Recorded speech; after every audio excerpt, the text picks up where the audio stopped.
தேவனே, சுத்த இதயத்தை நீர் சிருஷ்டியும், நிலைவரமான ஆவியை என் உள்ளத்திலே புதுப்பியும். சங்கீதக்காரனே, இந்த வார்த்தைகள் சங்கீதம் 51:10 நாம் பார்க்கிறோம். எத்தனை கடினமான வார்த்தைகள்! அவன் தன்னுடைய பாவத்தின் நிமித்தமாக துக்கப்பட்டு இந்த வார்த்தைகளை சொல்வதை நாம் பார்க்க முடியும். இன்றைக்கு இருதயம் என்பது எவ்வளவு மோசமானது என்பதை எரேமியா 17:9 நாம் பார்க்க முடியும். எல்லாவற்றை விட மகா கேடுள்ளதும் திருக்குள்ளதுமாக இருப்பது ஒரு மனிதனுடைய இருதயம். நம்முடைய கையளவு இருதயத்திலே எத்தனை வன்மங்கள், எத்தனை வஞ்சனைகள், எத்தனை விதமான மூர்க்கங்கள், கடினங்கள், கசப்புகள், பொறாமைகள், இது எல்லாவற்றையும் அடக்கியது தான் நம்முடைய இருதயம்.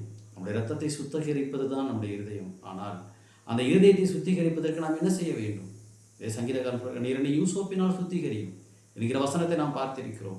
யூசோப் என்பது அது ஒரு விதமான தாவரம், அது மின்ட், அதை சுத்தம் செய்வது.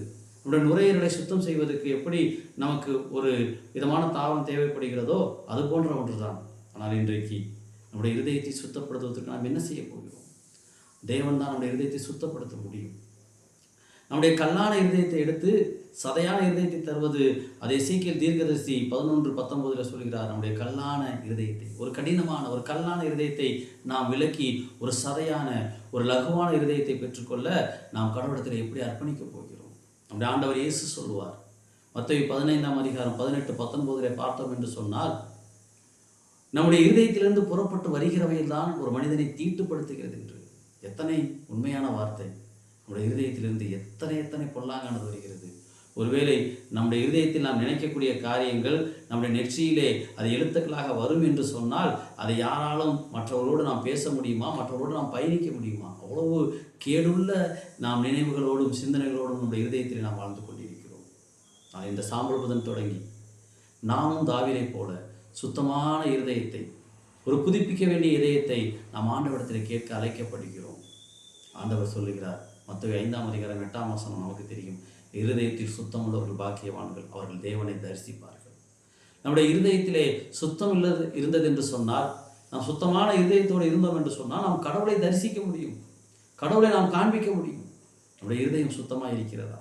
நம்முடைய இருதயத்தில் இருக்கக்கூடிய அசுத்தங்கள், அழுக்குகளை நீக்குவதற்கு நாம் என்ன செய்ய போகிறோம்? நம்முடைய உள்ளத்திலே தேவனுடைய வார்த்தைகளை பெற்றுக்கொள்கிற போது, அந்த நிறைவான வார்த்தைகள் நமக்குள் வருகிற போது குறைவான கசப்புகள் நம்மை விட்டு அகன்று போகிறது. இந்த 40 நாட்கள் மாத்திரமல்ல, இந்த சாம்பல் புதன் தொடங்கி வரக்கூடிய ஒவ்வொரு நாட்களும், வரக்கூடிய ஒவ்வொரு காலங்களும் நம்மை சுத்திகரிப்பதற்கு ஆண்டவருடைய வார்த்தை நமக்குள்ளே நாம் அதிகமாக பெற்றுக்கொள்கிற போது நம்முடைய இருதயம் சுத்திகரிக்கப்படும்.